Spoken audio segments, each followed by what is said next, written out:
एक बार श्री किशोरी जी अपनी सखियों के साथ खेल रही थी, मिट्टी लेके मिट्टी के लड्डू बना रही थी। उसी समय वहां आ गए दुर्वासा ऋषि, क्योंकि सुना था ब्रह्मांड नायिका ब्रज में अवतार हुआ है, तो दर्शन करने आए थे। प्रणाम किया। ललिता विशाखा ने कही, बाबा यहाँ ब्रज में ऐसे ही बोलते हैं डायरेक्टली बाबाओं से भी, बाबा यही हो? तो दुर्वासा ऋषि आए, बोले हमारी किशोरी जी ने लड्डू बनाए, खाएगो?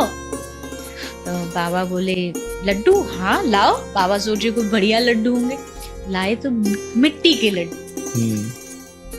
दुर्वासा ऋषि को थोड़ा तो हुआ, मिट्टी के लड्डू कैसे खा लूं, ले बाबा खा ले। तो उन्होंने बड़े डरते हुए लिया और सोचा थोड़ा इज्जत रह जाए, लाज रह जाए, थोड़ा सा लड्डू लेके मुंह में डाला और जैसे डाला, आहा, मतलब कभी जीवन में ऐसा कुछ खाया पाया नहीं उन्होंने, आनंद में भर गए और आशीर्वाद लिया, लाली तेरे हाथ में अन्नपूर्णा है, जो तेरे हाथ का बना भोजन पाएगा उसकी लंबी दीर्घायु हो।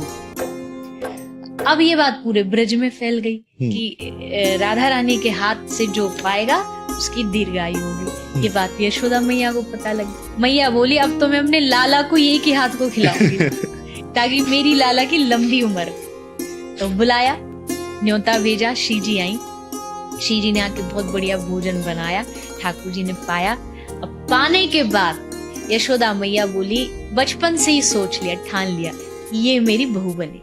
पहले क्या होता था, बचपन में ही निश्चित कर लेते थे कि ये है, तो मैया ने थोड़ी हल्दी ली, थोड़ी मेहंदी ली और श्री जी के हाथ पे लगा ली। अच्छा। अब वो तो छोटी, उनको इसका मतलब नहीं पता कि क्या है, वो तो खुश हो गई, यहाँ मेहंदी लगी है, हल्दी लगी है, खुश होती होती नाचती नाचती बरसाना पहुंच गई। तो ललिता विशाखा ने करी, ये क्या हाथ में? बोले यशोदा मैया ने लगाई है। तो सखी बोली, इसका या को मतलब जाने तू? तो बोली मतलब ये है कि वो काले कलूटे के निया तू बहू चुन ली गई है तू बाकी बहू बना ली गई है और तू इतराती घूम रही है। मैया के पास जाएगी, तेरी माँ पूछेगी, धोले हाथ। तो आज भी बरसाने में कुंड है, प्रिया कुंड इसका नाम है, बहुत प्यारा स्थान। आज भी वहां जाके आप अगर 10 मिनट बैठ जाते हो ना शांति से, आहा, सब कुछ भूल जाओगे, ऐसा स्थान है। तो वहां जाके श्री जी ने अपने हाथ धोए।